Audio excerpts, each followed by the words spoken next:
Maro ny dingana tsy maintsy lalovana mba hahatongavan'i Madagasikara ao anatin'ny fitoniana isany amin'izany ny fampiakarana ny fari-piainan'ny vahoaka malagasy satria dia avo loatra ny elanelana misy eo amin'ny manana sy ny sahirana amin'izao fotoana izao.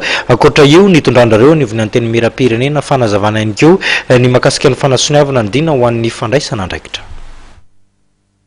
Mila fitoniana ny firenena ahafahana miroso amin'ny ady amin'ny fahantrana hoy ny filohan'ny anteny miram-pirenena.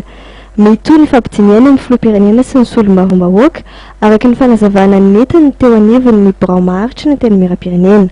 Ny zava-dehibe eto amin'ny firenena amin'izao fotoana izao irahantsika mahita fa mila fitoniana ny firenena mba hirosoana amin'ny ady amin'ny fahantrana sy ny fankanesana any amin'ny fampandrosoana. Andriamatoa filoham-pirenena dia efa nampiseho ny fahavononany amin'ny hifampiresaka amin'ny solombavam-bahoaka ary efa misy ary solombavam-bahoaka izay efa nifampiresaka tany aminy heveriko fa miroso amin'izany fitoniana zany amin'ny resaka hoe pacte de responsabilité amin'izao fotoana izao. Fifampidiniana eo amin'ny filoham-pirenena sy ny solombavam-bahoaka izay mety hafarany fanasoniavana fifanarahana iraisana araka ny ambaran'ny filoha-lefitry ny anteny miram-pirenena faritany Antsiranana. Misy ligne directrice anankiray manomboka hita dia zay zavatra zay no araka le fanteneniko tamina rombenombieny no iarahana amizay ifampiresana au niveau ny présidence. Zay zany zavatra ho isy fa dia ho hitanareo io zany fifandaminana mikasika an'izany ary ataoko fa anao fanamaranana mikasika an'izay zany ny lohananteny miram-pirenena zany Antsiratsy.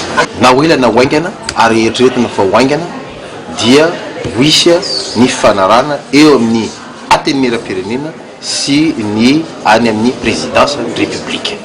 Zay zany zay fifanarahana zay dia mametraka hoe inona moa zany hoe samy manatanteraka ny asany satria le izy mitady stabilité tsika ary mitady fampandrosoana. Donc eo amin'ny resaka fampandrosoana ihany koa zany ka zay zany andrasantsika na za koa mba miandra an'izay fifanarahana zay hoe atao pahabe maso hoe zao zany ny fifanarahan'ny député miisa zao amin'ny filoham-pirenena. Mikasika ny fivoriana tsy ara-potoana ny anteny miram-pirenena milazy Jean-Max Rakotomamonjy fa hifantoka amin'ny fanitsina ny teti-bola-panjakana 2024 izany ary ny filakevitry ny minisitra no manao ny fiantsoana fivoriana sy anapaka ny fotoana anatotozany izany.